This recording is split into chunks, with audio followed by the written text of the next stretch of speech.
Narodenie Ježiša. Mesiace sa míňali, prešla jar, prešlo leto, uplynula jeseň. Dieťa v Máriinom lone spalo a rástlo.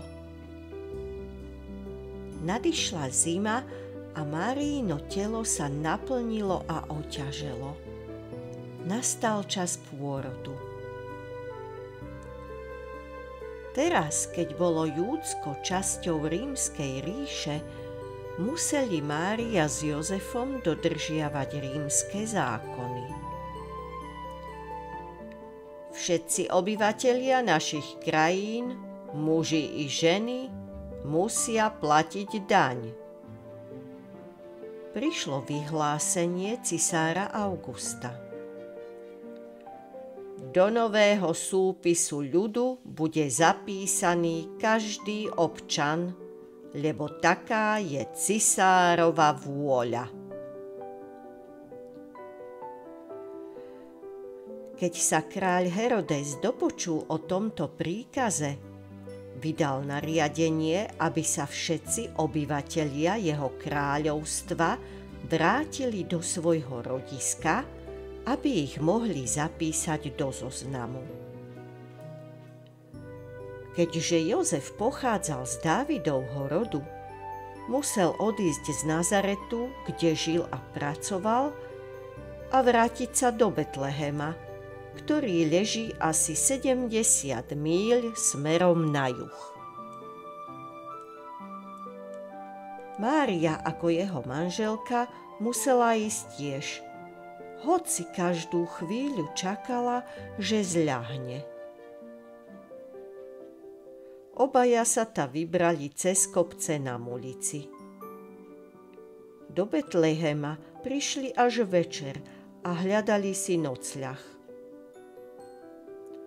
Ale Jozef bol chudobný a ulice preľudnené.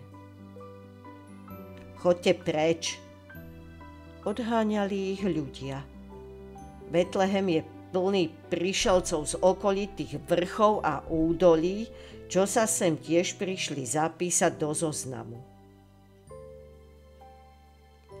Pozreli na ústatú Máriu, ktorá sťažka sedela na ulici. Pohni sa, pobádali ju a posielali preč.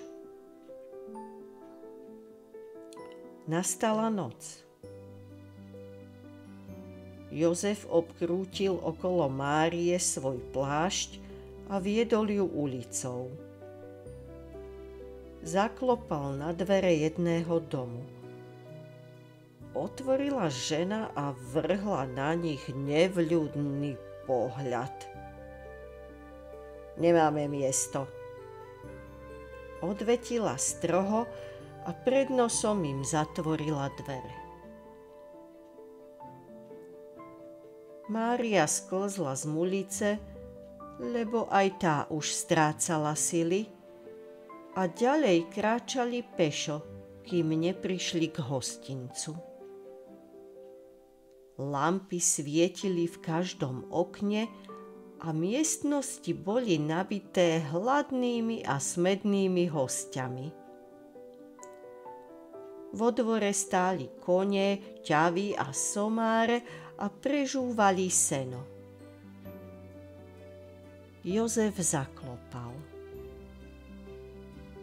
Nemáme ani jedno voľné miesto, zakričal im hostinský, ktorý sa ukázal vo dverách a mávnutím ruky ich poslal preč.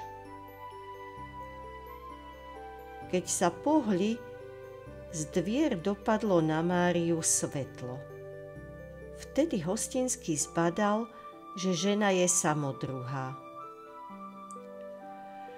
Ak chcete, prenocujte v stajni, je tam čerstvá slama, zavolal za ňou.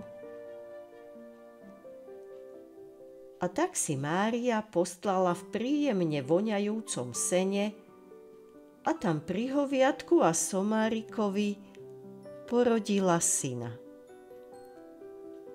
Starostlivo ho zavinula a položila do jasličiek vystlaných slamou.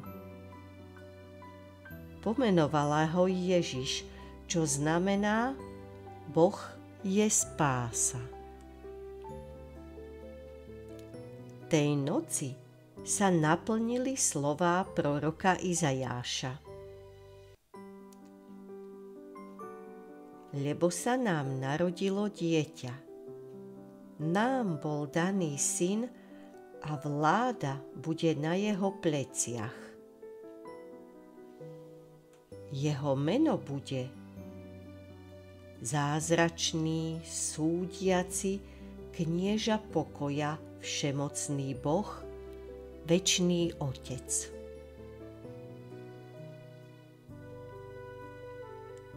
Na pahorkoch okolo Betlehema boli pastieri, ktorí na lúkach strážili svoje stáda aj v noci.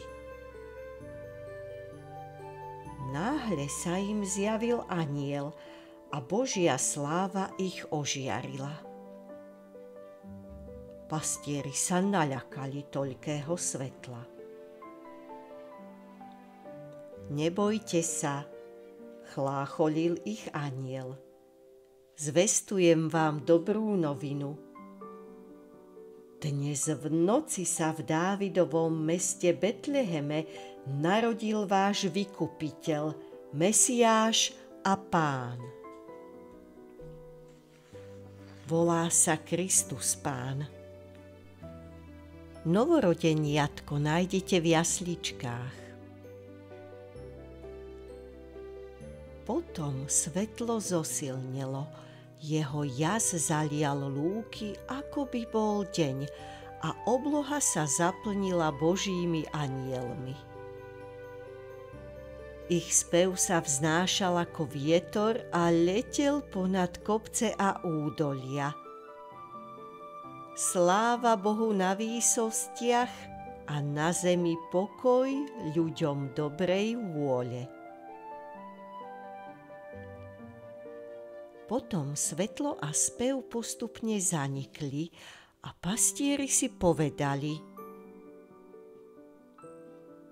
Vyberme sa do Betlehema a pozrime sa, čo sa stalo, čo nám oznámil Pán.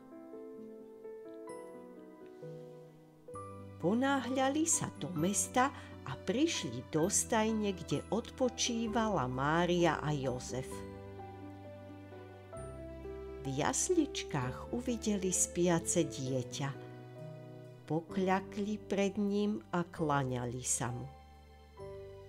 Potom vyšli von a rozprávali ľuďom v Betleheme, čo sa stalo, a všetci sa veľmi čudovali.